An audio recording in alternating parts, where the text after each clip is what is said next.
Dr. Olivia Mason yawned as she stared at the screen. The lab was quiet this late at night.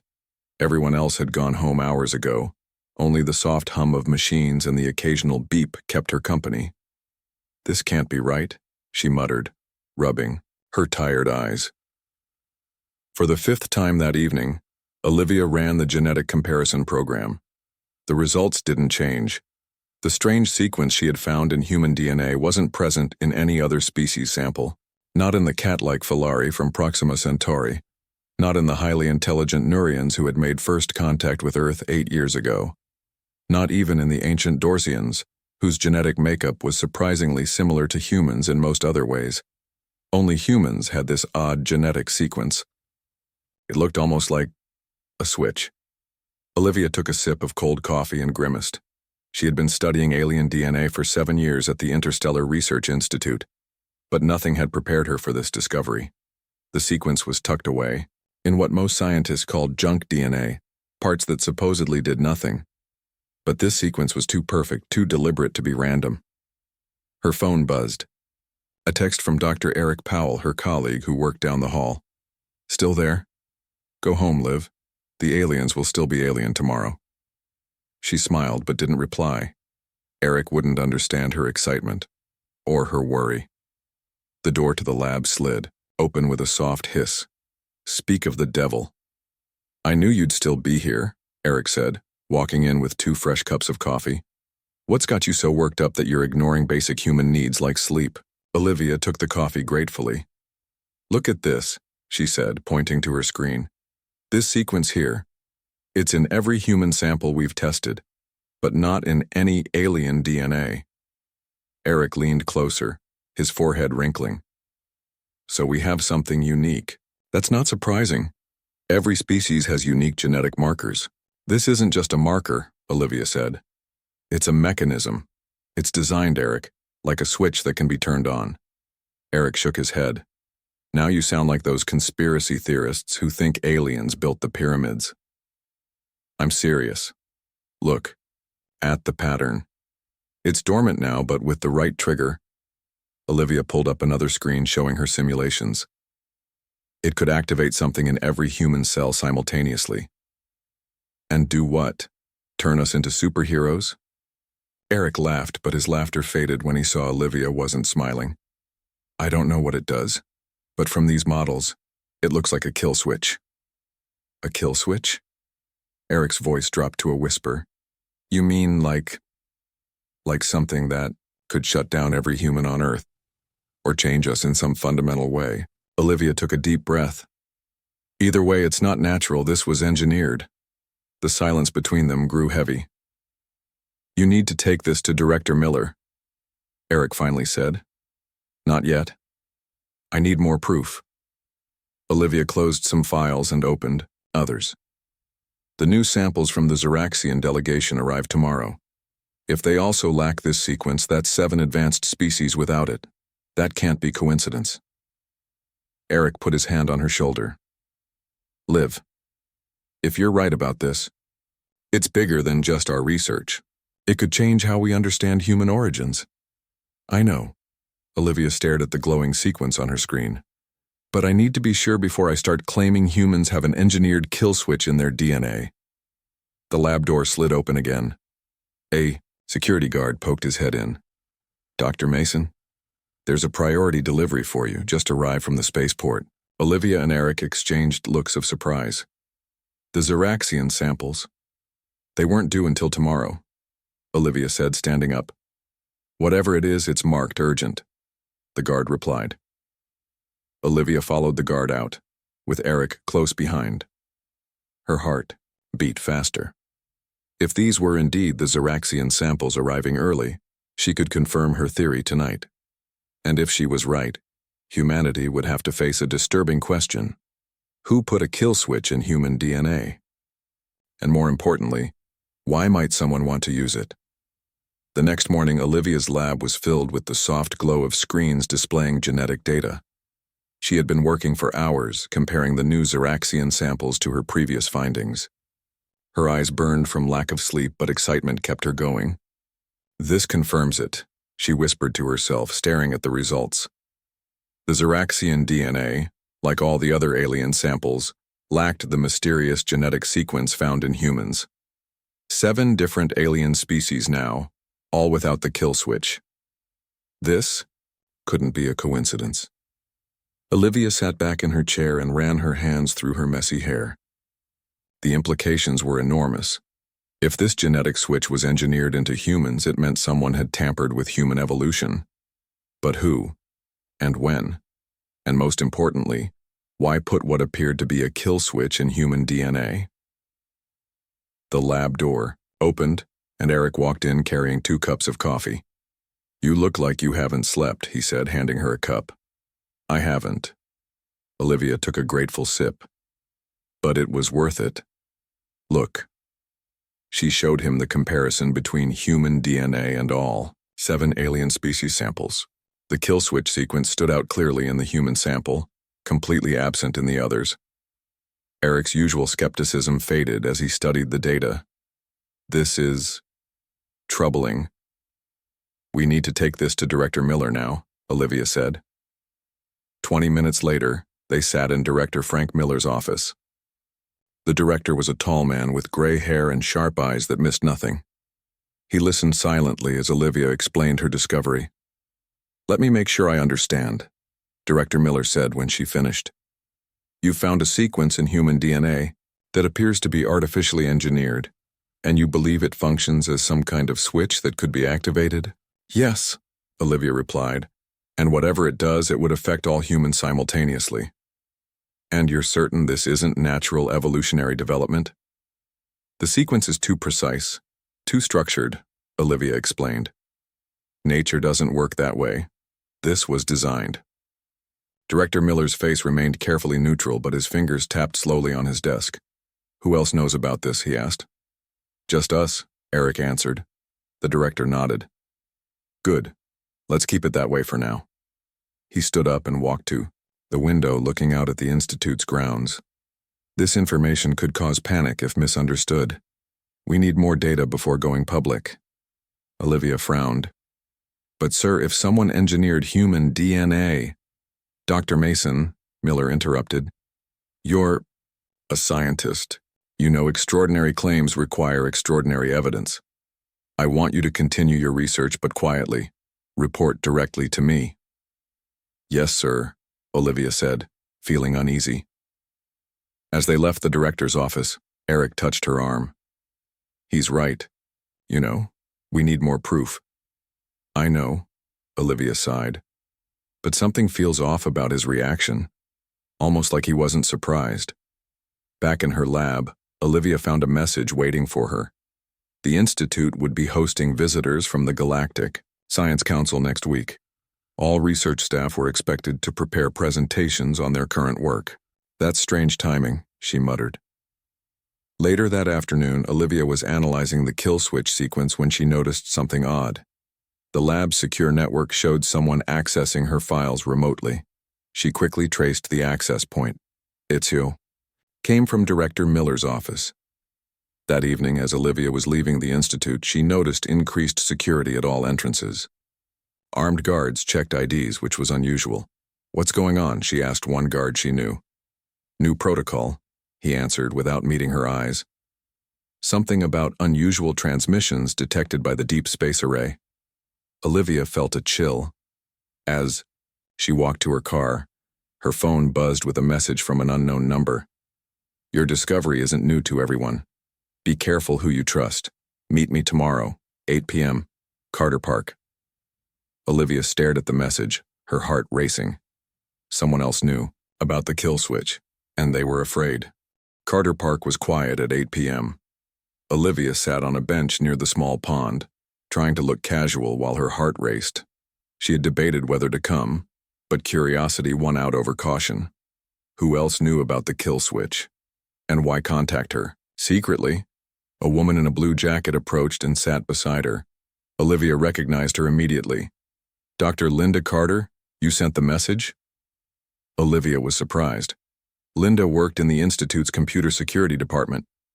They had spoken a few times but weren't close. "Sorry for the mystery," Linda said, keeping her voice low. but after what I found, I couldn't risk talking at work. She glanced around to make sure no one was nearby. 3 days ago, I noticed unusual access patterns in our secure servers. Someone was copying research data and sending it off-site. My research? Olivia asked. Linda nodded. Yours and several others working with alien biology. I tracked the data transfers. They went to a satellite uplink and then... She hesitated. Then to a ship in high orbit, a ship that isn't on any official registry. Olivia felt cold despite the warm evening. You think aliens are stealing our research? I think someone is very interested in what you've discovered. Linda handed Olivia a small data drive. This has everything I found plus something else. 2 weeks ago, deep space monitoring stations picked up strange signals from the Arcturus sector. Yesterday, the government confirmed a large vessel is heading toward Earth. They're calling it a diplomatic mission from something called the Galactic Consortium. The visitors Director Miller mentioned, Olivia said. The pieces starting to fit together. They're coming because of the kill switch, aren't they? I don't know, but the timing is suspicious. Linda stood up. Be careful with your research, Dr. Mason. I think some people already know more than they're telling us. The next morning, the Institute was buzzing with activity. Maintenance crews were cleaning everything, and security personnel in formal uniforms replaced the usual guards. They're arriving today, Eric told Olivia when she reached her lab. The consortium representatives. Director Miller wants all department heads in the main conference room at noon. I'm not a department head, Olivia said. No, but you're specifically requested to attend. Your research caught someone's attention. At noon, Olivia and Eric joined. 24 other scientists in the large conference room. Director Miller stood at the front with a tall, distinguished man Olivia didn't recognize. This is Dr. Alan Wright from the Diplomatic Corps, Director Miller announced. He'll be leading our interaction with the consortium delegates. Dr. Wright nodded to the group. The consortium vessel entered Earth orbit an hour ago. Their delegation will arrive here in approximately 30 minutes. They've specifically requested scientific exchange, particularly in the areas of biology and genetics. Olivia felt Eric's eyes on her, but she kept her expression neutral. We want this to go smoothly, Dr. Wright continued. The consortium represents 17 spacefaring civilizations. This is a historic opportunity for humanity. And what do they want from us? Someone asked. Knowledge exchange, they say. They're particularly interested in human biology. Doctor, Wright's eyes scanned the room, lingering briefly on Olivia. They say humans are unique. A commotion outside interrupted the meeting. Through the windows, Olivia saw a sleek silver craft descending onto the Institute's landing pad. It had no visible engines or wings, yet it moved with perfect control. They're early, Director Miller said, sounding nervous. The scientists watched, in silence as the craft landed. A door appeared in its smooth side, and 3 figures emerged. 2 were tall and thin with grayish skin and large, dark eyes, similar to the Nurians but with subtle differences. Between them walked a smaller being with iridescent blue scales and 4 arms. All 3 wore simple white garments with strange symbols on the chest. That's Ambassador Kazakhstar, Dr. Wright whispered, the head of their delegation. As the aliens approached the building, the blue-scaled ambassador looked up directly at the conference room window. His eyes met Olivia's across the distance, and somehow she knew he had come for her research. The meeting with the consortium delegates lasted 3 hours.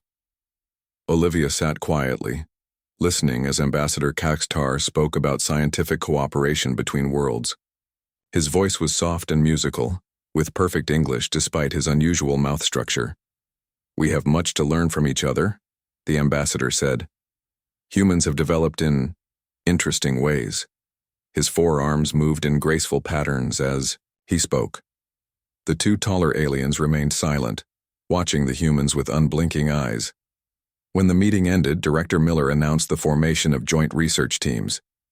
Each team would include Institute scientists and consortium advisors. Dr. Mason, Director Miller called out as people began to leave. Ambassador Kazakhstar has specifically requested to see your laboratory. Olivia felt a jolt of anxiety but kept her face calm. Of course, I'd be happy to show him my work. As they walked to her lab, Ambassador Kazakhstar fell into step beside her. Your research into comparative xenogenetics is most impressive, Dr. Mason. Thank you, Olivia replied, wondering how much he knew about her discovery. In the lab, she showed him the basic equipment and explained her work, comparing DNA across species. She carefully avoided mentioning the kill switch.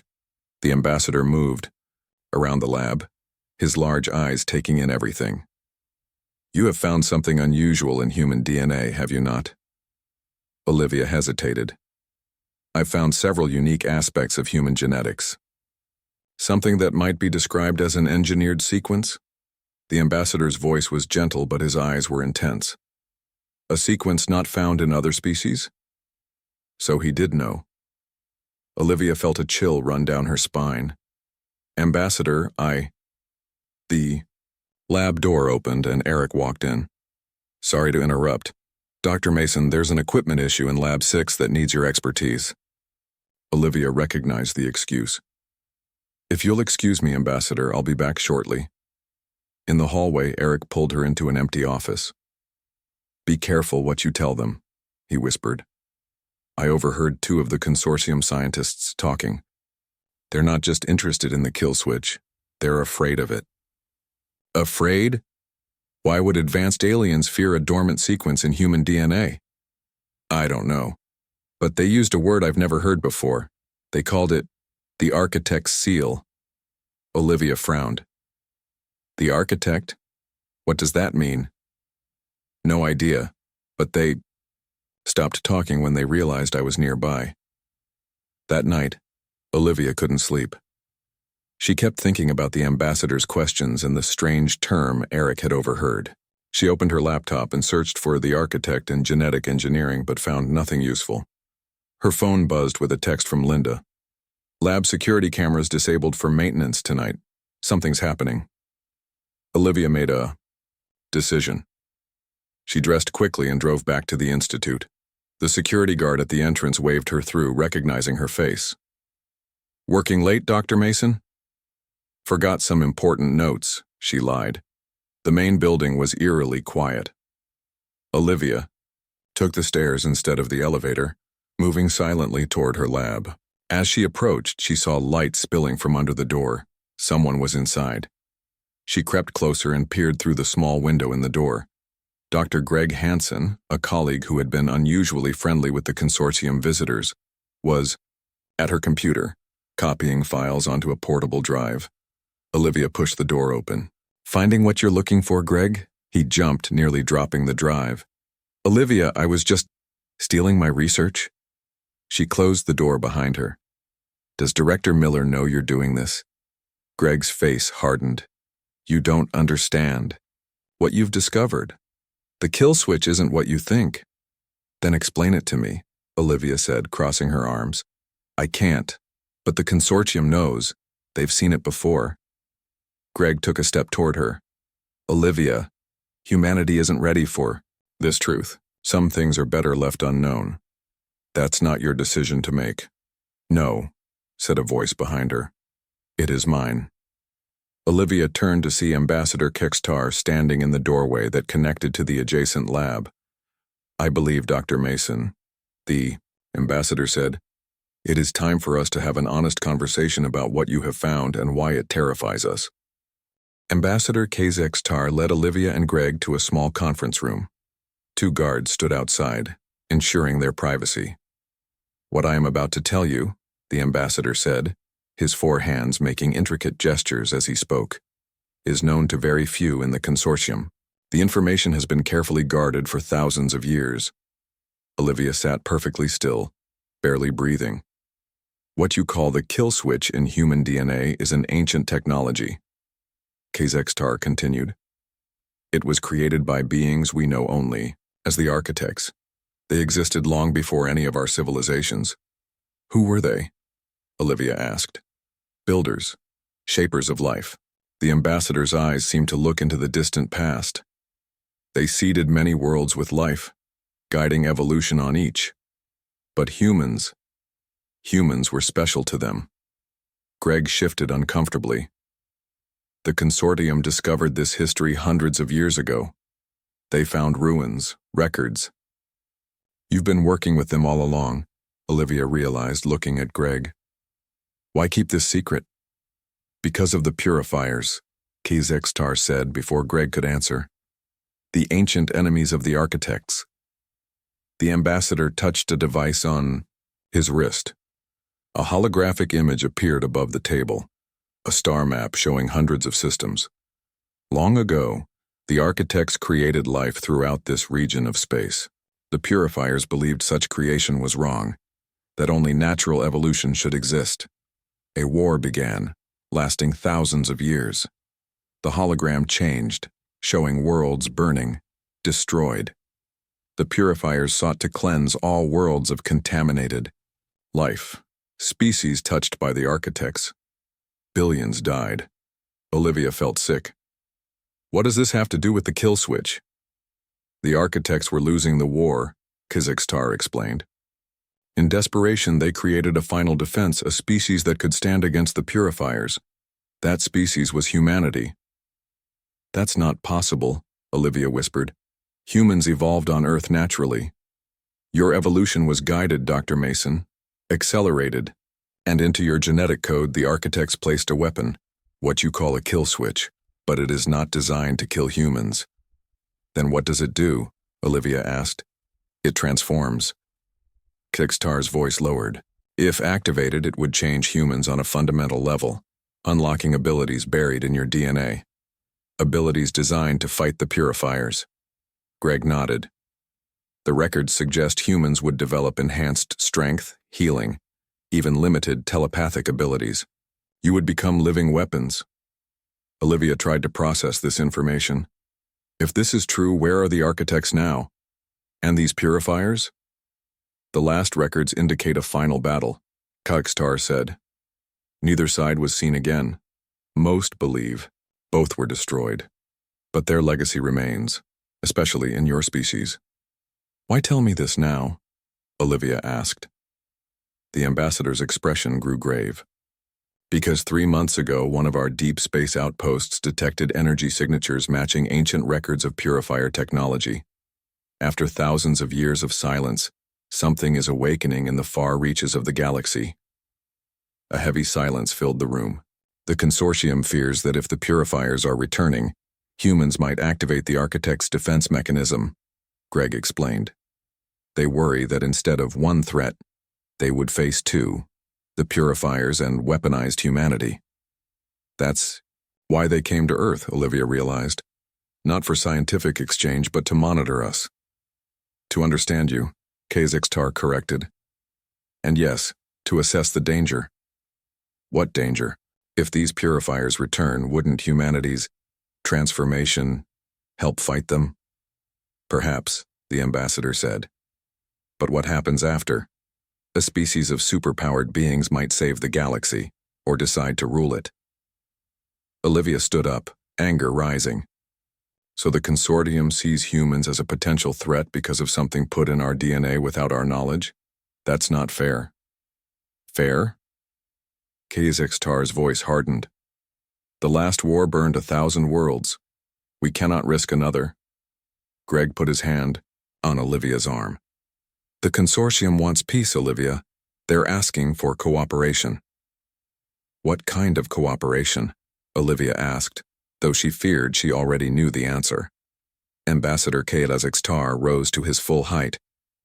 The removal of the architect's gene sequence from the human species. The elimination of the kill switch, forever. Olivia stood in the White House Situation Room, surrounded by government officials, military leaders, and scientists. On a large screen, Ambassador Kazextar addressed the emergency meeting from the consortium ship in orbit. 3 days had passed since the revelation about human DNA. Now Earth's leaders had gathered to hear the consortium's formal proposal. The process would be gradual, the ambassador was saying. Our medical technology can safely deactivate the architect's sequence without harming humans. Within 1 generation, the kill switch would be gone from your species. And if we refuse? asked the president, her face grim. Then the consortium must protect itself. Kickstar's voice remained calm. We would establish a quarantine around your solar system. No human ships would be permitted to leave. No advanced technology would be shared. Murmurs filled the room. Olivia glanced at Dr. Alan Wright, who stood near the president. His expression revealed nothing. You're asking us to give up part of what makes us human, Olivia said, unable to stay silent. This genetic sequence has been part of our DNA for thousands of years. Who knows what other effects it has beyond this dormant weapon? Dr. Mason raises a valid point, Dr. Wright added. We need time to study this ourselves before making any decision. Time is a luxury we may not have, Kegstar replied. Our long-range sensors continue to detect purifier energy signatures. They are moving through the galaxy, Dr. Mason. Slowly, but with purpose. The meeting continued for hours. When it finally ended, Olivia found herself walking beside Dr. Wright, in a quiet hallway. The president wants you on a special research team, he told her. We need to verify the consortium's claims independently. You don't trust them? Olivia asked. I believe they're telling the truth as they know it, Wright said carefully. But their fear of this genetic sequence seems excessive. I want to know exactly what it does before we let them remove it. Back at the Institute, Olivia assembled a team including Eric and Linda. They worked day and night, analyzing the kill switch sequence with new eyes. Based on the ambassador's information, I've been trying to model what this sequence might do if activated, Eric explained, showing complex simulations on his screen. The cellular changes would be profound. Enhanced mitochondrial function, improved neural connectivity, accelerated healing. It's like unlocking a superior version of humans, Linda said, looking at the data. But I still don't see how it would help against these purifiers specifically.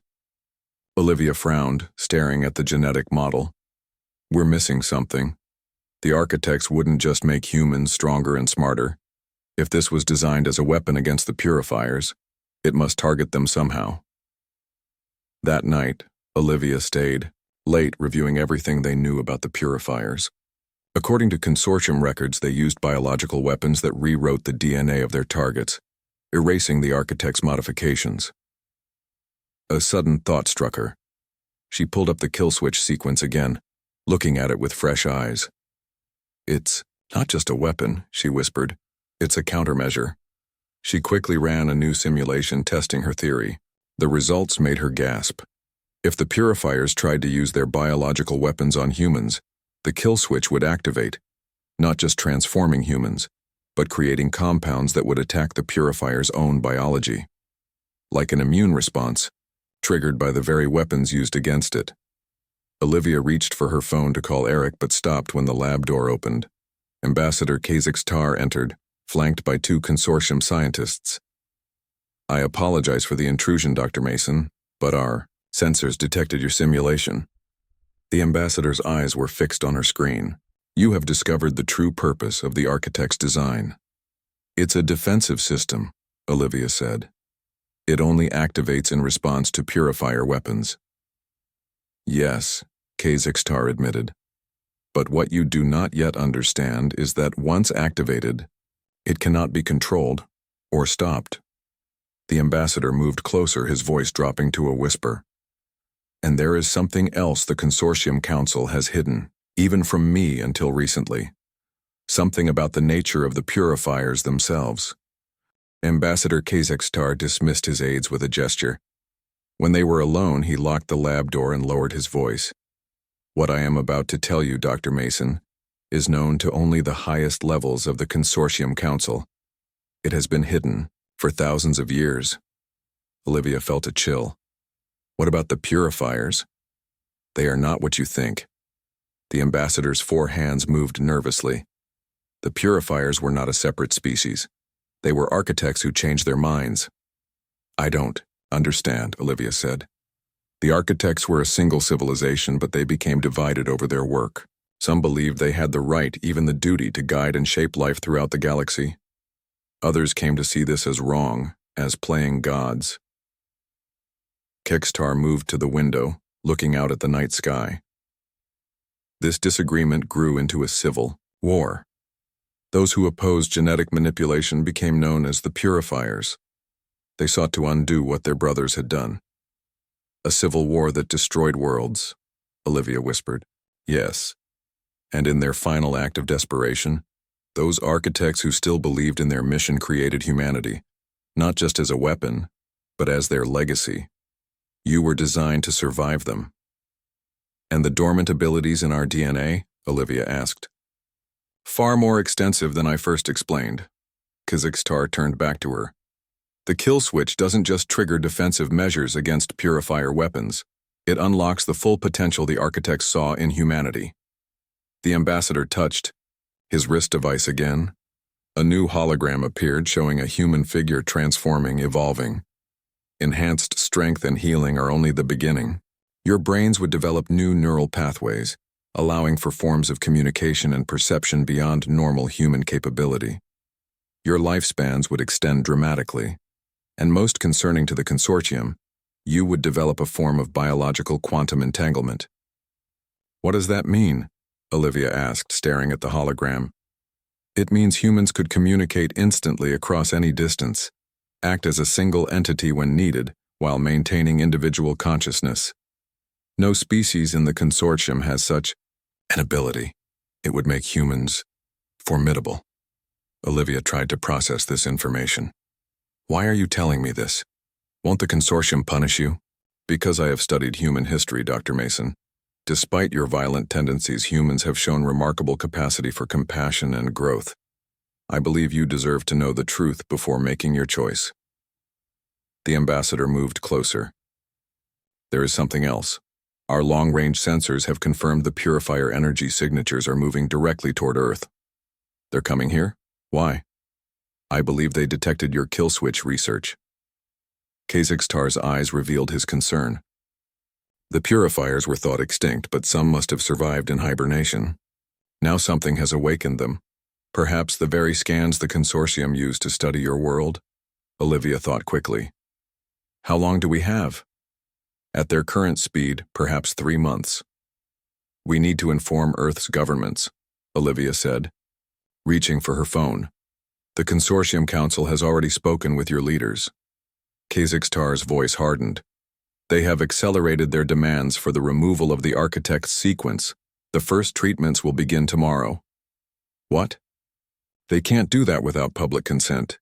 They can, and they will. The Council fears activated humans more than they fear the purifiers. They believe if the sequence is removed before the purifiers arrive, they will have no reason to attack Earth. Olivia's mind raced. But what if the kill switches are only defense against them? What if the architects were right? The ambassador was silent for a moment. That possibility has occurred to me as well, which is why I took this risk to inform you. He handed her a small crystal device. This contains all the consortium knows about the architect's sequence, including how to activate it voluntarily. Olivia stared at the crystal, hardly breathing. The choice belongs to humanity, Dr. Mason, Kazakhstar said solemnly. But you must decide quickly. By this time tomorrow, it may be too late. Dawn found Olivia in a secure conference room beneath the White House. She had spent the night analyzing the data from Kazakhstar's crystal and preparing her presentation. Now she faced the president and the emergency council. The consortium isn't telling us everything, Olivia said, displaying the information on large screens.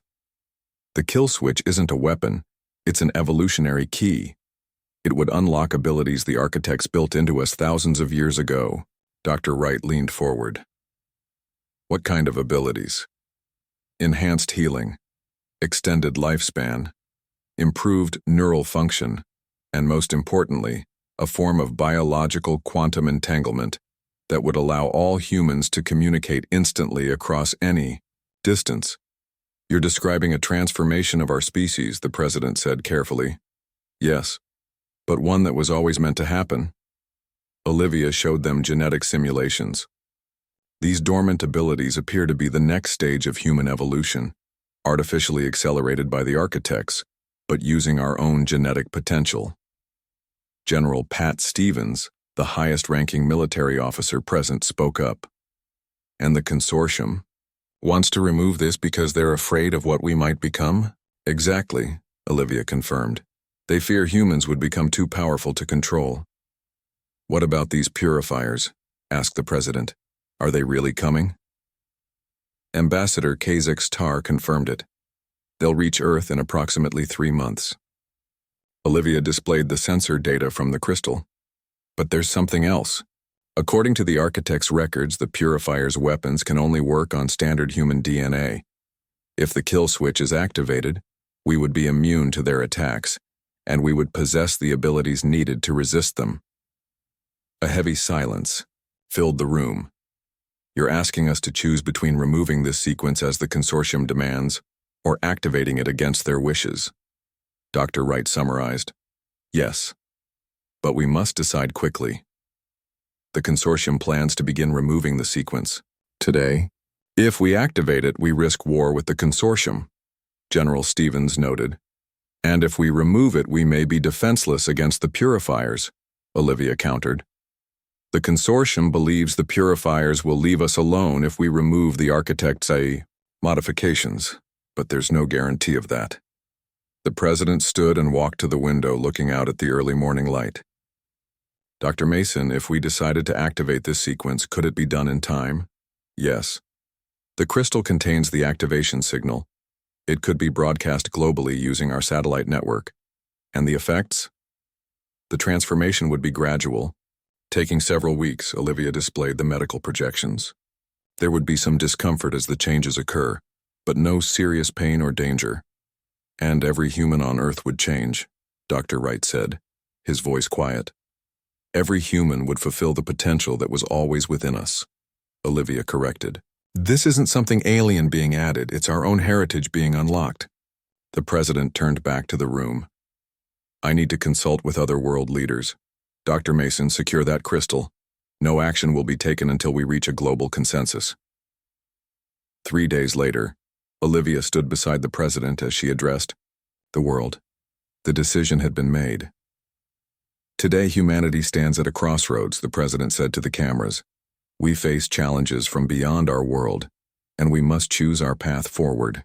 As the president spoke, Olivia watched the monitors showing consortium ships taking positions around Earth. They had detected the preparations and understood what was coming. We choose to embrace our full potential, the president continued. We choose to become what we were always meant to be. At the signal, Olivia activated the broadcast. Across the world, satellites began transmitting the activation sequence. In orbit, the consortium ships pulled back, unwilling to fire on a populated planet but clearly alarmed. On distant sensors, the approaching purifier vessels accelerated, sensing the change beginning on Earth. Olivia felt a strange warmth spreading through her body as the sequence began its work. Around the world, billions of others felt the same sensation. Humanity had made its choice. They would face what came next, not as the beings they had been, but as what they were destined to become, as one